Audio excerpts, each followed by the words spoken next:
Сәлеметсіздер ме? 2 сынып жаратылыстану сабағы. Тақырыбы алуан түрлі ғаламшарлар. Сабақтың оқу мақсаттары күн жүйесі ғаламшарларын салыстыру, бақылау жүргізудің жоспарын құру. Топқа бөлу: бірінші топ күн, екінші топ жұлдыз тобы.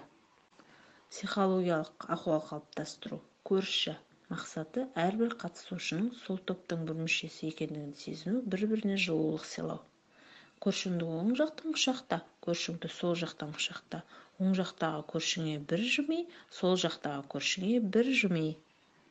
Үй тапсырмасын сұрау, тест тапсырмаларын беру. Нәтижесі: бірінші топ күн тобындағы бір оқушы жасыл, 3 оқушы сары түсті алды. Екінші топ жұлдыз тобындағы бір оқушы жасыл, 3 оқушы сары түсті алды. Жаңа сабаққа ой қозғау, сөз жұмбақ ғаламшар. Ғаламшар сөз жұмбағын шешеміз. Жерді қоршаған бүкіл әлем. Бірінші сұрағы: жерге ең жақын ғаламшар. Екінші сұрақ: үшінші сұрақ: зерттеуші кім? Төртінші: жердің табиғи серігі. Бесінші: күн жүйесінің 4-ші ғаламшары. Алтыншы: барлық ғаламшарлар неге ұқсайды? Жетінші: күн жүйесінің 6-ші ғаламшары. Сегізінші: тіршілік белгілері бар ғаламшар. Күн жүйесі туралы әңгімелейміз, танысамыз.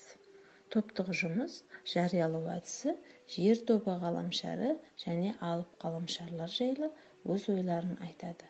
Топтар өзара бірін-бірі бағдаршама арқылы бағалайды. Нәтижесінде бірінші топ оқушылар өте жақсы орындап, жасыл түсті алды бірінші топтың оқушылары.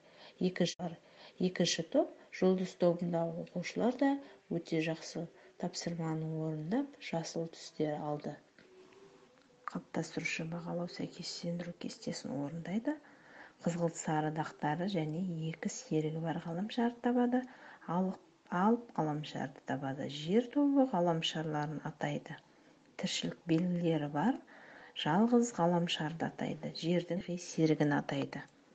Бұл жұмыста күн тобындағы оқушылар өте жақсы тапсырманы орындады. Кері байланыс: күн: егер саған сабақ ұнаса және тапсырманың барлығын сәтті орындасаң, күнді жасыл түске боя. Егер сен сабақта белгілі бір қиындықтарға кездессең, күнді сары түске боя. Егер сабақ барысында тапсырмаларды орындау қиын болып, мұғалімнен көмек сұраған болсаң, онда күнді қызыл түске боя. Үйге тапсырма: алуан түрлі ғаламшарлар тақырыбын оқу, мазмұндау.